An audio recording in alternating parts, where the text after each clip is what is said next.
ask Diane Lemmond if she would come, and she's going to share some of the information. We said that we were going to start our capital campaign. So, Diane, thank you. Appreciate you sharing today.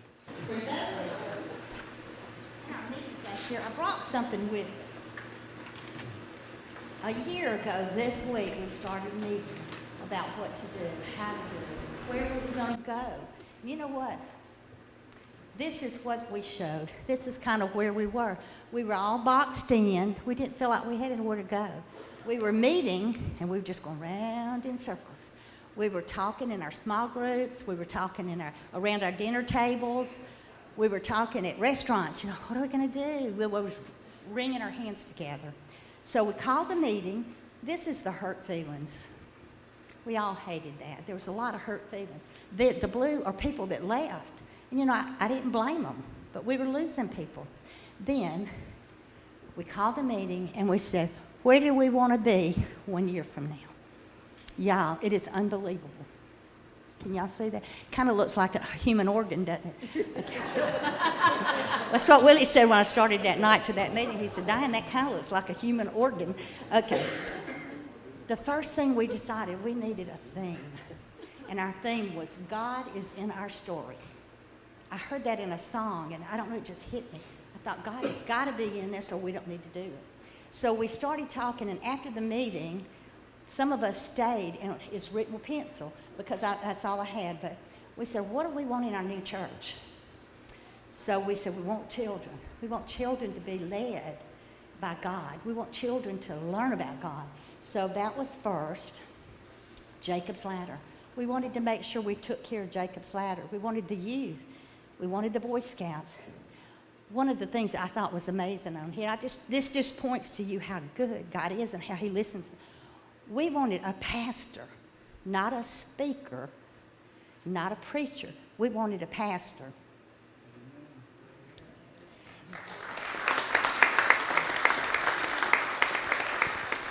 Then somebody says, well, where are we going to meet? Well, I don't know. Where can we meet?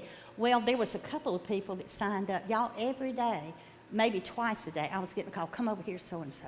Come to places that I didn't even know was in Alex City, warehouses, whatever.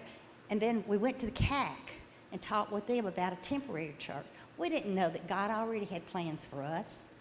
But these are things that started the second time we met.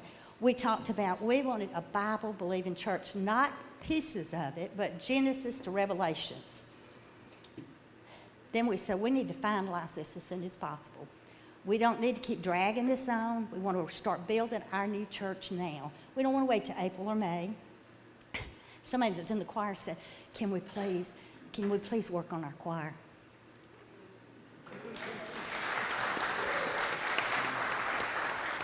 Now, you folks from Sylacauga, we never knew that you were included in our plans, but we are so thankful you're here.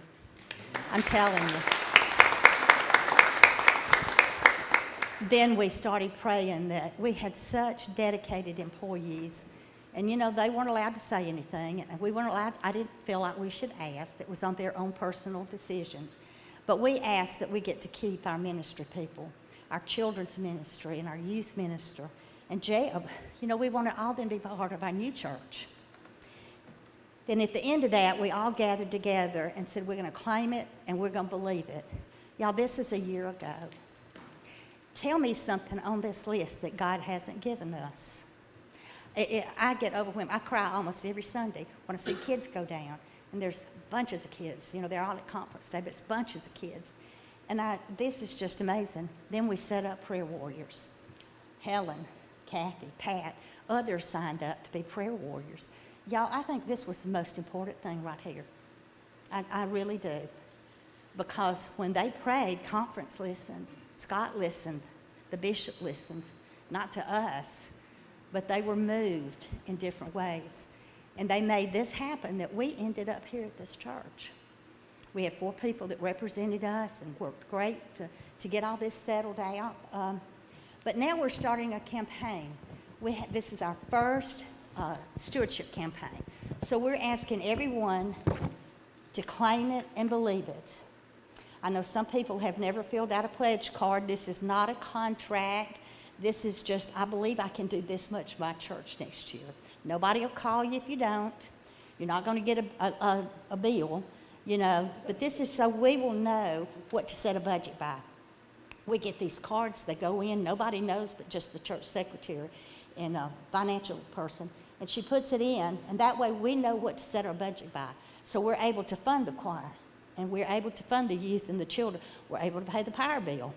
Those are all things. And some people say, well, a church is not a business, but in a way it is, because we have bills to pay and insurance to pay. So I want you to take the card. I think you should all have been given one when you came in. Take that over this next week. Just pray over it.